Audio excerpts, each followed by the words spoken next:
ಇಂದು ಮಧ್ಯಾಹ್ನ ಮಯನ್ಮಾರ್ ಮತ್ತು ಥೈಲ್ಯಾಂಡ್ನಲ್ಲಿ ಭೂಕಂಪ ಸಂಭವಿಸಿದೆ. ಬ್ಯಾಂಕಾಕ್ನಲ್ಲಿ ಭೂಕಂಪದ ತೀವ್ರತೆಗೆ ಕಟ್ಟಡಗಳು ಕುಸಿದು ಬೀಳುವ ದೃಶ್ಯಗಳನ್ನು ನೀವು ನೋಡಿರಬಹುದು. ನಾನು ಉತ್ಪ್ರೇಕ್ಷೆ ಮಾಡುತ್ತಿಲ್ಲ. ಬಹುಮಹಡಿ ಅಪಾರ್ಟ್ಮೆಂಟ್ಗಳ ಕಟ್ಟಡಗಳ ಮೇಲಿನ ಮಹಡಿಯಲ್ಲಿ ಈಜುಕೊಳಗಳಿವೆ. ಕಟ್ಟಡ ಅಲುಗಾಡಿದ್ದರಿಂದ ಈ ಈಜುಕೊಳಗಳಿನ ನೀರು ಕೆಳಗೆ ಬಿದ್ದಿದೆ. ಬ್ಯಾಂಕಾಕ್ನಲ್ಲಿರುವ ಗಗನಚುಂಬಿ ಕಟ್ಟಡಗಳು ಮತ್ತು ದೊಡ್ಡ ಕಟ್ಟಡಗಳು ನಡುಗುತ್ತಿವೆ. ಬ್ಯಾಂಕಾಕ್ನಲ್ಲಿ ಯಾರಾದರೂ ನಮ್ಮ ಜನರಿದ್ದರೆ ಅಥವಾ ಅಲ್ಲಿ ಯಾರಾದರೂ ವ್ಲಾಗ್ ಮಾಡುತ್ತಿದ್ದರೆ ದಯವಿಟ್ಟು ನೀವು ಸುರಕ್ಷಿತವಾಗಿದ್ದೀರಾ ಅಥವಾ ಇಲ್ಲವೇ ಎಂದು ಕಮೆಂಟ್ ಮಾಡಿ. ಈ ಭೂಕಂಪ ಹೇಗೆ ಸರಿಯಾಗಿ ಸಂಭವಿಸಿದೆ ಎಂಬುದನ್ನು ಯಾವುದೇ ಮಾಧ್ಯಮ ಚಾನೆಲ್ಗಳು ವಿವರಿಸುತ್ತಿಲ್ಲ. ಭೂಕಂಪದ ಬಗ್ಗೆ ಎಲ್ಲರಿಗೂ ಸ್ಪಷ್ಟವಾಗಿ ಅರ್ಥವಾಗುವ ರೀತಿಯಲ್ಲಿ ನಾನು ವಿವರಿಸುತ್ತೇನೆ. ನೀವು ಅಂತಹ ವಿಷಯಾಧಾರಿತ ವಿಡಿಯೋಗಳನ್ನು ಇಷ್ಟಪಟ್ಟರೆ ದಯವಿಟ್ಟು ಅವುಗಳನ್ನು ಲೈಕ್ ಮಾಡಿ. ಬಹುಮಹಡಿ ಅಪಾರ್ಟ್ಮೆಂಟ್ಗಳು ಕುಸಿದ ಕಾರಣ 250ಕ್ಕೂ ಹೆಚ್ಚು ಜನರು ಕಟ್ಟಡಗಳ ಅಡಿಯಲ್ಲಿ ಸಿಲುಕಿಕೊಂಡಿದ್ದಾರೆ. ಈ ವಿಷಯ ಯುರೋಪಿಯನ್ ಒಕ್ಕೂಟವನ್ನು ತಲುಪಿದೆ. ಬ್ಯಾಂಕಾಕ್ ಗೃಹ ಸಚಿವರಿಗೆ ಈ ವಿಪತ್ತಿನಿಂದ ಹೊರಬರುವುದು ಹೇಗೆಂದು ಅರ್ಥವಾಗುತ್ತಿಲ್ಲ. ಪರಿಸ್ಥಿತಿ ಬ್ಯಾಂಕಾಕ್ನಲ್ಲಿ ನಿರ್ಮಾಣ ಹಂತದ 30 ಅಂತಸ್ತಿನ ಕಟ್ಟಡ ಕುಸಿದು 81 ಜನರು ಒಳಗೆ ಸಿಲುಕಿಕೊಂಡರು. ಇಲ್ಲಿಯವರೆಗೆ 100ಕ್ಕೂ ಹೆಚ್ಚು ಜನರು ಸಾವನ್ನಪ್ಪಿದ್ದಾರೆ. ಕಟ್ಟಡಗಳ ಕೆಳಗೆ ಸಿಲುಕಿರುವವರ ಮನಸ್ಥಿತಿ ಹೇಗಿರುತ್ತದೆ ಎಂದು ಊಹಿಸಿ. ಇದಕ್ಕೆಲ್ಲ ಕಾರಣ ಮನುಷ್ಯ. ನಾನು ಅದನ್ನು ನಂತರ ವಿವರಿಸುತ್ತೀನಿ.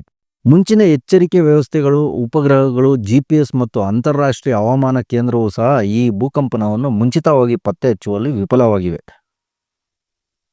ಇದು ಮಯನ್ಮಾರ್, ಇದು ಥೈಲ್ಯಾಂಡ್, ಇಲ್ಲಿದೆ ಬ್ಯಾಂಕಾಕ್. ಮಯನ್ಮಾರ್ನ ಮಂಡಲೆ ನಗರದಿಂದ ನಿಖರವಾಗಿ 50 ಕಿಲೋಮೀಟರ್ ದೂರದಲ್ಲಿರುವ ಈ ಪ್ರದೇಶದಲ್ಲಿ ಶುಕ್ರವಾರ ಮಧ್ಯಾಹ್ನ 12:50ಕ್ಕೆ ಏಕಕಾಲದಲ್ಲಿ 2 ಭೂಕಂಪಗಳು ಸಂಭವಿಸಿವೆ.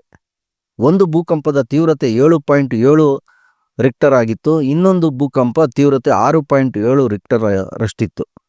ಈ ಭೂಕಂಪದ ತೀವ್ರತೆಯು 10 ಕಿಲೋಮೀಟರ್ ಆಳದವರೆಗೆ, ಅಂದರೆ ಭೂಮಿಯ ಆಳದವರೆಗೆ ಇತ್ತು. ಮಯನ್ಮಾರ್ನಲ್ಲಿ ಸಂಭವಿಸಿದ ಭೂಕಂಪದ ತೀವ್ರತೆಯನ್ನು ಬ್ಯಾಂಕಾಕ್ ನಗರದಲ್ಲಿನ ಈ ಕಂಪನಗಳು ಅನುಭವಿಸಿದವು. ಸುಮಾರು 30 ಅಂತಸ್ತಿನ ನಿರ್ಮಾಣ ಹಂತದಲ್ಲಿದ್ದ ಕಟ್ಟಡ ಕುಸಿದು ಬಿತ್ತು. ಗಗನಚುಂಬಿ ಕಟ್ಟಡಗಳು ಸ್ಥಳಾಂತರಗೊಂಡವು. ಅಕ್ಷರಶಃ ಜನರು ರೆಡ್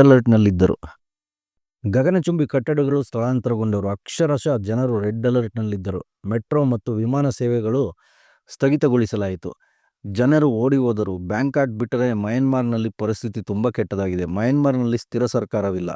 ಮಯನ್ಮಾರ್ ಈಗ ಮಿಲಿಟರಿ ಆಡಳಿತ ಮಂಡಳಿಯ ನಿಯಂತ್ರಣದಲ್ಲಿದೆ. ಈ ಭೂಕಂಪನದಲ್ಲಿ ಗಾಯಗೊಂಡ ಎಲ್ಲ ರೋಗಿಗಳನ್ನು ಮಾಂಡಲೆಯ ಆಸ್ಪತ್ರೆಗೆ ದಾಖಲಿಸಲಾಗಿದೆ. ಇಡೀ ಆಸ್ಪತ್ರೆ ತುಂಬಿ ತುಳುಕುತ್ತಿದೆ. ಹೊಸ ರೋಗಿಗಳು ಸೇರಲು ಅವಕಾಶವಿಲ್ಲ. ನನಗೆ ಕೆಲವು ಸ್ನೇಹಿತರು ಮಯನ್ಮಾರ್ನಲ್ಲಿ ಸಿವಿಲ್ ಇಂಜಿನಿಯರಿಂಗ್ ಕೆಲಸ ಮಾಡುತ್ತಿದ್ದಾರೆ. ಅವರಿಗೆ ಸಿಕ್ಕ ಮಾಹಿತಿ ಏನೆಂದರೆ, ಮಯನ್ಮಾರ್ನ ಮಂಡಲೆಯಲ್ಲಿರುವ ಆಸ್ಪತ್ರೆಗಳಲ್ಲಿ ವಿದ್ಯುತ್ ಇಲ್ಲ, ತಿನ್ನಲು ಆಹಾರವಿಲ್ಲ, ಅಲ್ಲಿನ ಪರಿಸ್ಥಿತಿ ತುಂಬ ಕೆಟ್ಟದಾಗಿದೆ.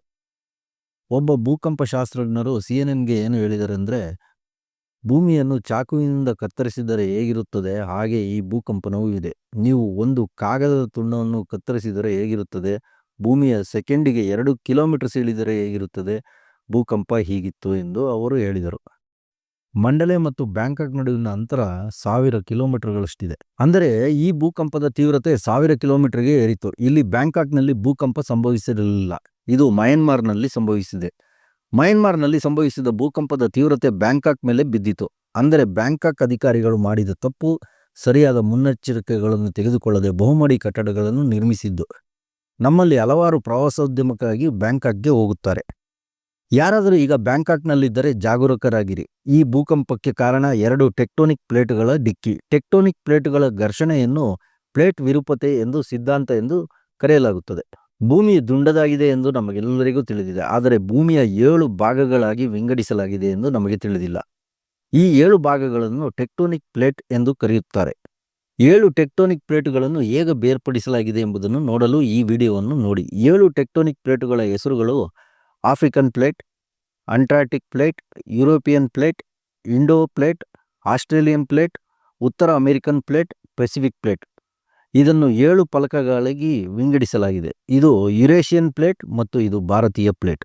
ಈ 2 ಫಲಕಗಳು ಮಯನ್ಮಾರ್ ಬಳಿ ಸಂಧಿಸುತ್ತವೆ. ಈ ಸಾಲನ್ನು ನೋಡಿ. ಈ ಪ್ರದೇಶವನ್ನು ಸಾಂಗ್ಯಾಂಗ್ ಫಾಲ್ಟ್ ಎಂದು ಕರೆಯಲಾಗುತ್ತದೆ. ಈ 2 ಫಲಕಗಳು ಡಿಕ್ಕಿ ಹೊಡೆಯುವುದು ಇಲ್ಲಿಯೇ. ಇದರ ಅರ್ಥ ಘರ್ಷಣೆ ಇಲ್ಲಿ ಸಂಭವಿಸುತ್ತದೆ. ಈ ಡಿಕ್ಕಿ ಸಂಭವಿಸಿದ ಸ್ಥಳದ ಸುತ್ತಮುತ್ತಲಿನ ಪ್ರದೇಶಗಳಲ್ಲಿ ಭೂಕಂಪಗಳು ಹೆಚ್ಚಾಗಿ ಸಂಭವಿಸುತ್ತವೆ.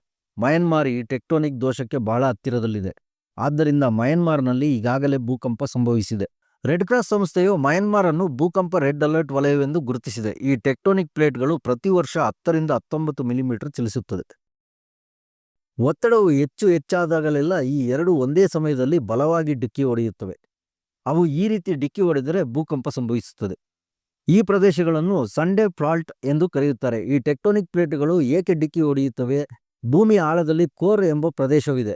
ಈ ಕೋರ್ ಬಿಸಿಯಾದಾಗ ಈ ಶಾಖವು ಮೇಲಕ್ಕೆ ಹೊರಸೂಸುತ್ತದೆ. ಅದು ಮೇಲಕ್ಕೆ ವಿಕಿರಣಗೊಂಡಾಗ ಫಲಕಗಳು ಚಲಿಸುತ್ತವೆ. ಸಾಗರ ಉಬ್ಬಿದಾಗ ಅವು ಸಹ ಚಲಿಸುತ್ತವೆ. ನೈಸರ್ಗಿಕ ಕಾರಣಗಳಿಲ್ಲದೆ ಅವು ಮಾನವರಿಂದ ಘರ್ಷಣೆಗೂ ಒಳಗಾಗುತ್ತದೆ.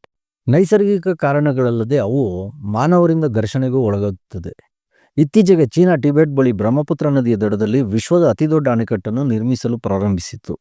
ಈ ಅಣೆಕಟ್ಟು ನಿಖರವಾಗಿ ಈ ಟೆಕ್ಟೋನಿಕ್ ಪ್ಲೇಟ್ನ ಬಳಿ ಇದೆ. ಈ ಅಣೆಕಟ್ಟಿನಲ್ಲಿ ಚೀನಾ 40 ಬಿಲಿಯನ್ ಘನ ಮೀಟರ್ ನೀರನ್ನು ಸಂಗ್ರಹಿಸಲಿದೆ. ಈ ಅಣೆಕಟ್ಟುಗಳು ಎಲ್ಲೆಲ್ಲಿ ಬೀಳುತ್ತವೆಯೋ ಅಲ್ಲಿ ಅಣೆಕಟ್ಟುಗಳನ್ನು ನಿರ್ಮಿಸಿದ ಈ ಟೆಕ್ಟೋನಿಕ್ ಪ್ಲೇಟ್ಗಳು ಚಲಿಸುತ್ತವೆ ಎಂದು ತಜ್ಞರು ಹೇಳುತ್ತಾರೆ. ಇಲ್ಲಿ ಚೀನಾ ನಿರ್ಮಿಸುತ್ತಿರುವ ಅಣೆಕಟ್ಟುಗಳಿಂದಾಗಿ ಬ್ಯಾಂಕಾಕ್ ಮತ್ತು ಮಯನ್ಮಾರ್ನಲ್ಲಿ ಭೂಕಂಪಗಳು ಸಂಭವಿಸಿವೆ ಎಂದು ನಾನು ಹೇಳುತ್ತಿಲ್ಲ. ನಾನು ಅಷ್ಟೊಂದು ಅವೈಜ್ಞಾನಿಕವಾಗಿ ಮಾತನಾಡುತ್ತಿಲ್ಲ. ಆದರೆ ಈ ಅಣೆಕಟ್ಟು ನಿಖರವಾಗಿ ಏನೆಂದು ಕಂಡುಹಿಡಿಯಲು ತನಿಖೆ ನಡೆಸಬೇಕು ಎಂದು ನಾನು ಹೇಳುತ್ತಿದ್ದೇನೆ. ಚೀನಾ ಟೆಕ್ಟೋನಿಕ್ ದೋಷರೇಖೆಗಳ ಬಳಿ ನಿರ್ಮಿಸುತ್ತಿದೆ. ಅದಕ್ಕೆ ಯಾರ ಅನುಮತಿ ಪಡೆಯಲಾಗಿತ್ತು? ಜವಾಬ್ದಾರಿಯನ್ನು ಯಾರು ತೆಗೆದುಕೊಳ್ಳುತ್ತಾರೆ? ಚೀನಾ ಭೂಕಂಪ ವಲಯದ ಬಳಿ, ರೆಡ್ ಅಲರ್ಟ್ ವಲಯದ ಬಳಿ ಇರುವಂತೆ ನಟಿಸುತ್ತಿದೆ. ಇದು ತಪ್ಪು ಎಂದು ನಾವು ಹೇಳಿದೆವು. ಈ ಅಣೆಕಟ್ಟಿನಿಂದಾಗಿ ಇನ್ನು ಎಷ್ಟು ಸಾವುಗಳು ಸಂಭವಿಸುತ್ತದೆ ಎಂಬುದು ನಾವು ನೋಡಬೇಕು. ಅಣೆಕಟ್ಟು ನಿರ್ಮಾಣ, ಗಣಿಗಾರಿಕೆ ಮತ್ತು ಕಲ್ಲು ಗಣಿಗಾರಿಕೆಯ ಹೊರತಾಗಿ ಭೂಮಿಯ ದುರುಪಯೋಗದಿಂದಾಗಿ ಈ ಟೆಕ್ಟೋನಿಕ್ ಫಲಕಗಳು ಚಲಿಸುತ್ತವೆ. ಪ್ರಕೃತಿ ಕೋಪಗೊಂಡು ಭೂಕಂಪಗಳನ್ನು ಸೃಷ್ಟಿಸುತ್ತದೆ.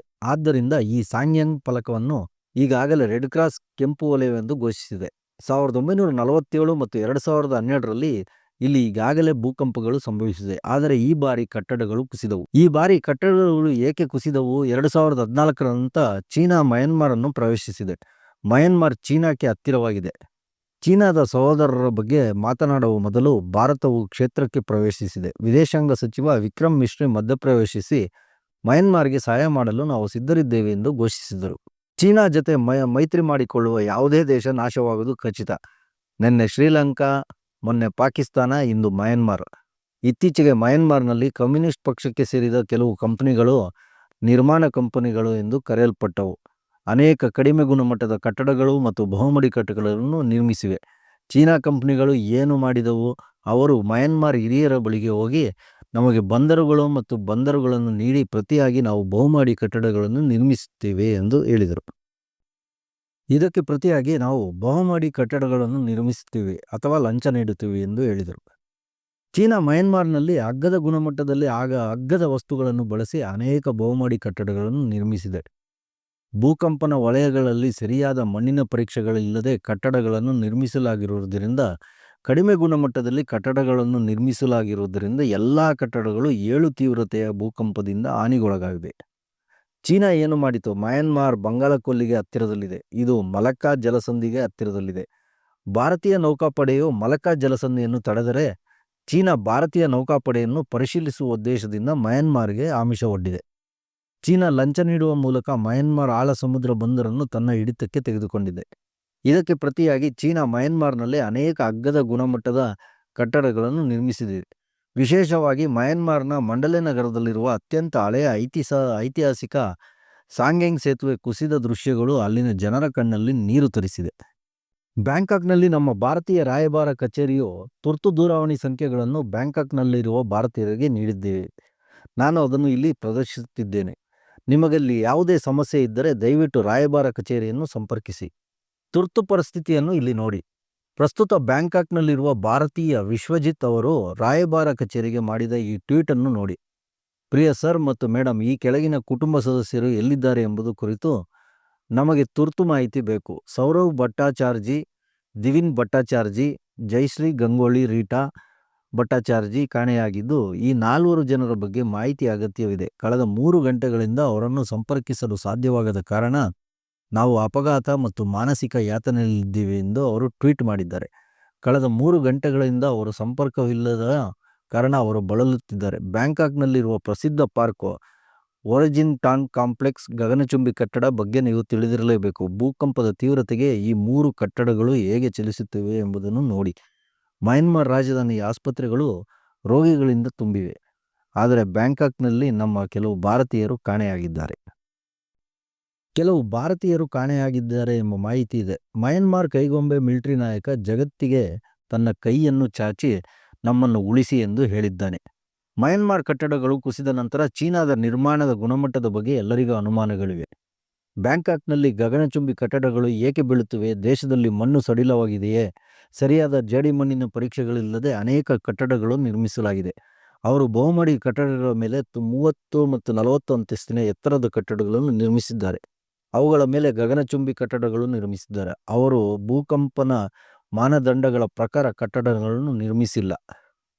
ಅದಕ್ಕಾಗಿ ಈ ಎಲ್ಲ ಕಟ್ಟಡಗಳು, ವಿಶೇಷವಾಗಿ ನಿರ್ಮಾಣ ಹಂತದಲ್ಲಿರುವ ಕಟ್ಟಡಗಳು ಕುಸಿಯುತ್ತಿವೆ. ಬ್ಯಾಂಕಾಕ್ನಲ್ಲಿ 1997ಕ್ಕಿಂತ ಮೊದಲು ನಿರ್ಮಿಸಲಾದ ಎಲ್ಲ ಕಟ್ಟಡಗಳು ಕುಸಿಯುತ್ತಿವೆ ಎಂದು ಅವರು ಹೇಳುತ್ತಾರೆ. ಹೀಗಾಗಿ ಬ್ಯಾಂಕಾಕ್ನಲ್ಲಿರುವ ಭಾರತೀಯರೇ ಜಾಗರೂಕರಾಗಿರಿ. ಪರಿಸ್ಥಿತಿಯು ತುಂಬ ಕೆಟ್ಟದಾಗಿದೆ. ಅದು ಈಗ ಟ್ರೆಂಡಿಂಗ್ ಆಗುತ್ತಿದೆ. ನಾಳೆ ಎಷ್ಟು ಜನರು ಸತ್ತಿದ್ದಾರೆ ಮತ್ತು ಎಷ್ಟು ಜನರು ಸಿಕ್ಕಿಬಿದ್ದಿದ್ದಾರೆಂದು ನಮಗೆ ತಿಳಿಯುತ್ತದೆ. ನಾನು ಆ ಎಲ್ಲ ವಿಡಿಯೋಗಳನ್ನು ಪ್ಲೇ ಮಾಡಲು ಸಾಧ್ಯವಿಲ್ಲ. ನನಗೆ ತುಂಬ ವಿಷಾದವಿದೆ, ಏಕೆಂದರೆ ಅವುಗಳಲ್ಲಿ ಇಲ್ಲಿ ಪ್ಲೇ ಮಾಡಿದರೆ ಯೂಟ್ಯೂಬ್ ವಿಡಿಯೋವನ್ನು ನಿರ್ಬಂಧಿಸುತ್ತದೆ. ಯಾವುದೇ ಗ್ರಾಫಿಕ್ ವಿಷಯವಿಲ್ಲದಿದ್ದರೂ ಸಹ ಈ ವಿಡಿಯೋವನ್ನು ನಿರ್ಬಂಧಿಸಬಹುದು. ಆದ್ದರಿಂದ ದಯವಿಟ್ಟು ಈ ವಿಡಿಯೋವನ್ನು ಎಲ್ಲರೊಂದಿಗೆ ಹಂಚಿಕೊಳ್ಳಿ. ಇಂತಹ ಶೈಕ್ಷಣಿಕ ವಿಷಯವನ್ನು ಹಂಚಿಕೊಳ್ಳುವುದು ಎಲ್ಲರಿಗೂ ಪ್ರಯೋಜನಕಾರಿಯಾಗಿದೆ. ಈ ಬ್ಯಾಂಕಾಕ್ನ ಈ ಭೂಕಂಪದ ವಿಷಯ ಇಲ್ಲಿಗೆ ಮುಗಿಸ್ತೀನಿ.